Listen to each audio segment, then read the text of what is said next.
कावर रामचंद्र की जय, उमापति महादेव की जय, पवन सुत हनुमान की जय। श्री रामचरितमानस अयोध्या कांड में वह प्रसंग हम आपको सुना रहे हैं जब श्री राम जी को मनाने पूरे अयोध्यावासी एवं जनकपुरवासी सभी पहुंचे हुए हैं। सब मनाने में अपना प्रयास कर रहे हैं। वही प्रसंग हम आपको सुना रहे हैं। सुन सच कह देवी सुमित्रा, विधि गति बड़ विपरीत विचित्रा। जो सृज पालय हरय बहुरी, बाल खेल सम विधि मति भोरी। कौशल्या कह दो सुन काहू, करम विवश दुख सुख क्षति लाहू।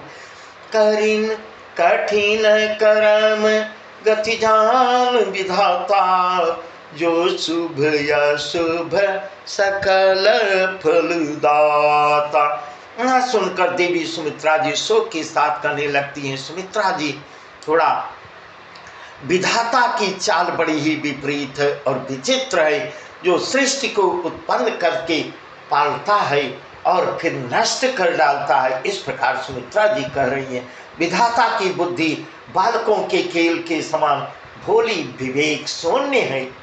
कौशल्या कह दो सुन काहू, करम विवश दुख सुख क्षति लाहू। कठिन कर्म गति जान विधाता, जो शुभ या शुभ सकल फलदाता। अब कौशल्या जी कहती, कौशल्या जी ने कहा किसी का दोष नहीं है। दुख सुख हानि लाभ सब कर्म के अधीन है। कर्म की गति कठिन है, उसे विधाता ही जानता है। कठिन कर्म गति जान विधाता, जो शुभ अशुभ सकल फलदाता। जो शुभ अशुभ सभी फलों को देने वाला है। ईश्वर जाय शेष सब ही के, उत्पत्ति थी तेलय विसंगमी के।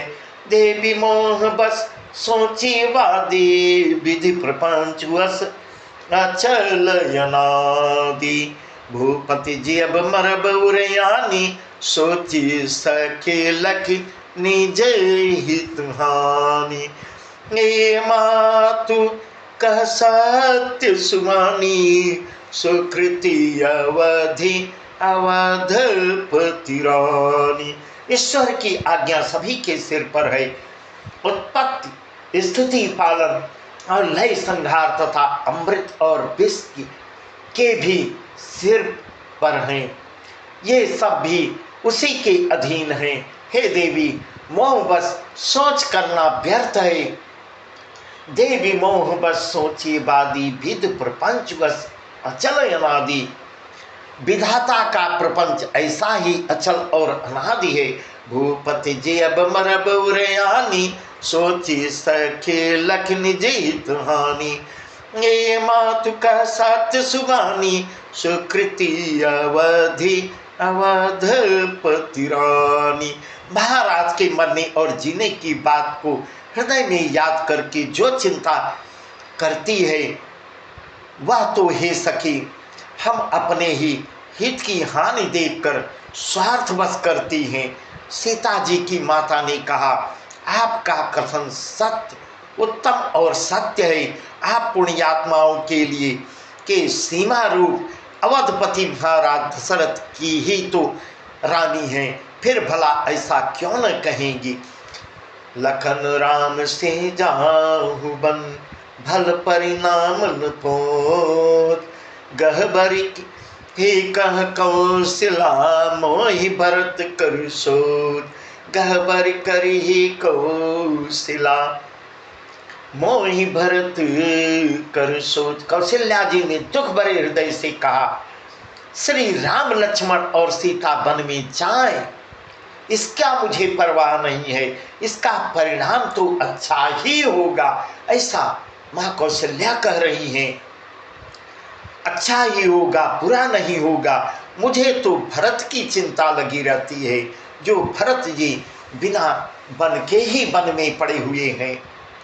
बिना आज्ञा के उन्हें बिना वनवास दिए हुए उनको वनवास मिल रहा है। ऐसा वह माँ कौशल्या कहती हैं, इस प्रसाद शेष तुम्हारे सुत सुत बधु देव सरिबारी।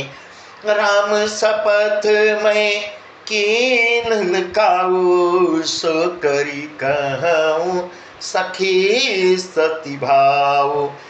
रत सेल गुण विनय बढ़ाए, भायप भगति भरोस भलाए। कहत सारदहु करमति चे, सागर सीप कि जाहि उलीचे।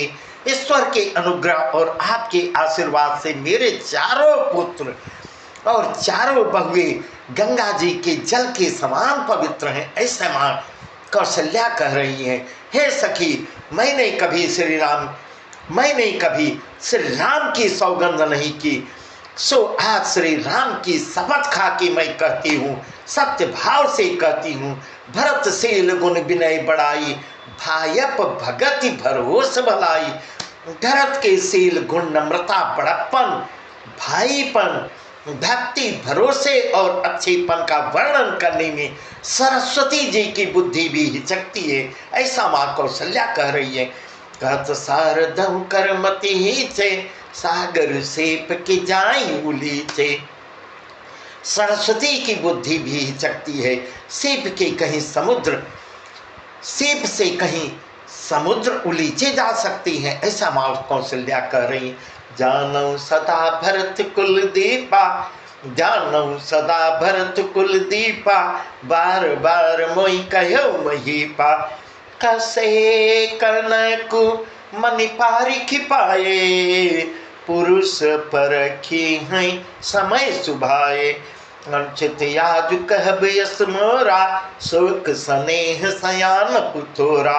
सोन सुर सरी सम पावनी बानी, भई स्नेह विकल सब रानी।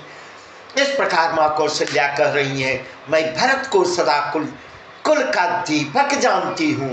जानो सदा भरत कुल दीपा, बार बार मोहि कहो महीपा। महाराज ने भी मुझसे बार बार यही कहा था कि सोना कसौटी पर कसे जाने पर और रत्न पारखी जौहरी के मिलने पर ही पहचाना जा सकता है, उसी प्रकार मेरा भरत है। ऐसे ही पुरुष की परीक्षा समय पड़ने पर उसके स्वभाव से ही उसका चरित्र देखकर हो जाती है। अनुचित याद कहबे यस मोरा, शोक स्नेह सयान पुथोरा। सुर सरी सम पावनी बानी, भई स्नेह विकल सब रानी। किंतु आज मेरा ऐसा करना भी अनुचित है। शोक और स्नेह में सयानापन विवेक कम हो जाता है। लोग ऐसा कहेंगे मैं स्नेह बस भरत की बड़ाई कर रही हूँ, ऐसा माँ कौशल्या कह रही है। कौशल्या जी की गंगा के समान पवित्र करने वाली वाणी सुनकर सब रानियां स्नेह के मारे विकल हो जाती हैं। कौशल्या कह धीर धरी, सुनहु देवी मिथिलेश, को विवेक निधि बल भई, तुम्हें सकई उपदेश। कौशल्या जी ने फिर धीरज धैर्य का धारण करते हुए आगे कहती हैं, हे देवी मिथिलेश्वरी, सुनिए ज्ञान के भंडार श्री जनक जी की प्रिया, आपको कौन उपदेश दे सकता है, ऐसा माँ कौशल्या माँ सीता की माँ से कह रही है।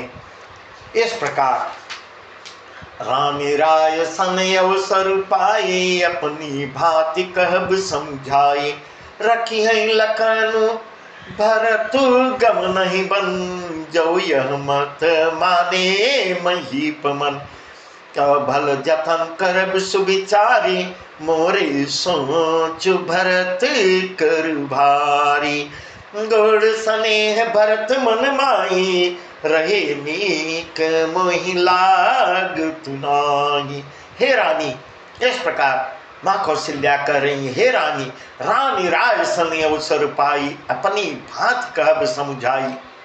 मौका पाकर आप राजा को अपनी ओर से जहाँ तक हो सके समझा कर कहिएगा कि लक्ष्मण को घर रख लिया जाए और भरत वन को जाए। यदि यह राय राजा के मन में ठीक जम जाए तो तो भल जतन कर सुविचारी, मोरे सोच भरत कर भारी। गुड़ स्नेह भरत मन माही, रहे नीक महिला तुनाही। तो भली भांत को विचार कर ऐसा यत्न करें। मुझे भरत का अत्यधिक सोच है, भरत के मन में गूढ़ प्रेम है, उनके घर रहने में मुझे भलाई नहीं जान पड़ती, ऐसा माँ कौशल्या कह रही है।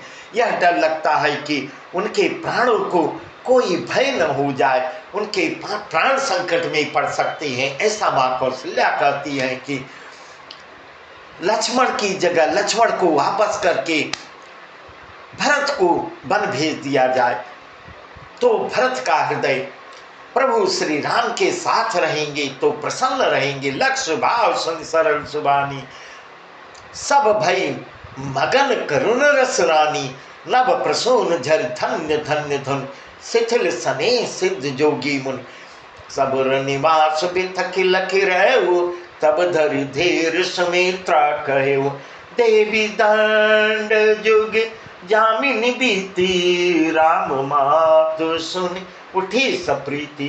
कौशल्या जी के स्वभाव को देखकर और उनकी सरल और उत्तम वाणी को सुनकर सब रानियां करुण रस में निमग्न हो गई हैं। आकाश से पुष्पों की वर्षा हो रही, नभ प्रसून झरी धन्य धन्य धुनि, शिथिल स्नेह सिद्ध जोगी मुनि। आकाश से पुष्प की वर्षा की झड़ी लग जाती है और धन्य धन्य की ध्वनि होने लगती है। सिद्ध योगी और मुनि स्नेह से शिथिल हो जाते हैं। सबुर निवास बिथक लखि रहु, तब धरि धीर सुमित्रा कहु। देवी दंड जुग जामिनी बीती, राम मातु सुन उठी सप्रीति। गहरा निवास देखकर थकित रह जाता है, निस्तब्ध हो गया है। तब सुमित्रा जी ने धैर्य धारण करके धीरज धर के कहा कि हे देवी, 2 घड़ी रात बीत गई है। यह सुनकर श्री राम की माता कौशल्या जी प्रेम पूर्वक उठी हैं। बेगी पाऊ धारी थलई, कह स्नेह सती भाई। हमारे तो अब इस गति कह मिथिलेश सहाय।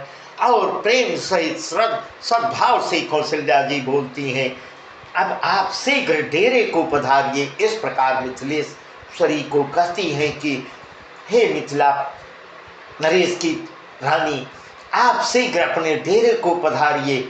हमारे अब ईश्वर ही गति है, अथवा मिथिलेश्वर जनक जी सहायक हो सकते हैं, तो मेरी सहायता करें। लक्ष्मण सुनि बचन विनीता, जनक प्रिया गह पाए पुनीता। लखी स्नेह सुनि बचन विनीता, जनक प्रिया गह पाए पुनीता। ये भी उचित विनय तुम्हारी, दशरथ घरिनी राम महतारी। अभु अपने नीचहु आदर ही, अगिन धूमि गिर सिर तीनु धरही। हेवक राव कर मन बानी, सदा सहाय महेश भवानी। कौशल्या जी के प्रेम को देखकर मिथिलेश्वरी और उनके विनम्र वचनों को सुनकर जनक की प्रिय पत्नी मिथिलेश्वरी उनके पवित्र चरण पकड़ लेती हैं। मिथिलेश्वरी कहती हैं, हे देवी, आप राजा दशरथ की रानी और राम की माता हैं। आपकी ऐसी नम्रता उचित ही है। प्रभु अपने नीचहु आदर ही, अग्नि धूम गिर सिर तीनु धरही। सेवक राव करम मन बानी, सदा सहाय महेश भवानी। प्रभु अपने नीच जनों का भी आदर करते हैं। अग्नि धुएं को और पर्वत तृण घास को भी अपने सिर पर धारण करते हैं।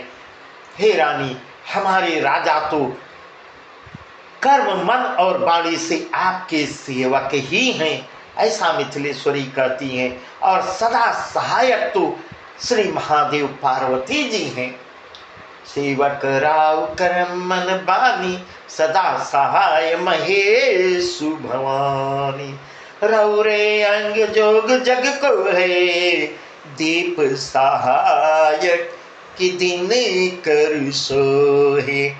राम जाई बन कर सुर काजू, अचल अवधपुर करी है राजू। अमर नाग नर राम बाहुबल, सुख बसी हैं अपने अपने तल। यह सब जाग बलिक कहीं राखा, देवी न हो मुदा मुनि भाखा। आपका सहायक होने योग्य जगत में कौन है, ऐसा मिथिलेश्वरी कह रही है। आपका, हे देवी, आपका सहायक होने योग्य जगत में कौन है। दीपक सूर्य की सहायता करने जाकर कहीं शोभा पाएगा। श्री रामचंद्र जी वन में जाकर देवताओं का कार्य करके अवधपुरी अचल राज्य करेंगे, ऐसा मिथिलेश्वरी कह रही है। अमर नाग नर राम बाहुबल, सुख बसी हैं अपने अपने थल। यह सब जाग बलिक कही राखा, देवी न हो मुधा मुनि भाखा। देवता, नाग और मनुष्य सब श्री रामचंद्र जी की भुजाओं के बल पर अपने अपने स्थानों लोकों में सुखपूर्वक बसेंगे। यह सब याज्ञवल्क्य मुनि ने पहले ही कह रखा है। हे देवी, मुनि का कथन व्यर्थ कभी झूठा हो ही नहीं सकता, ऐसा मिथिलेश्वरी कह रही है। अस्कई पग परिपेमयति, से हित विनय सुनाय। से समेत से मातु तब चली सुआय सुपाय। से समेत से मातु तब चली सुआय सुपाय। ऐसा कर कर बड़े प्रेम से पैरों पड़कर सीता जी को साथ भेजने के लिए विनती करती हैं। मिथिलेश्वरी जी विनती करती हैं कि सीता जी को मेरे साथ भेज दीजिए, ऐसा विनय करते हुए, और सुंदर आज्ञा पाती हैं। सुंदर आज्ञा पाकर तब सीता जी समेत सीता की माता अपने डेरे को जाती है। बहुत ही सुंदर प्रसंग है, बहुत ही सुंदर प्रसंग है। इसके आगे का प्रसंग तो और भी सुंदर है, जिसका वर्णन हम आज आपको कल सुनाएंगे। बस आज का प्रसंग यहीं तक। सियावर रामचंद्र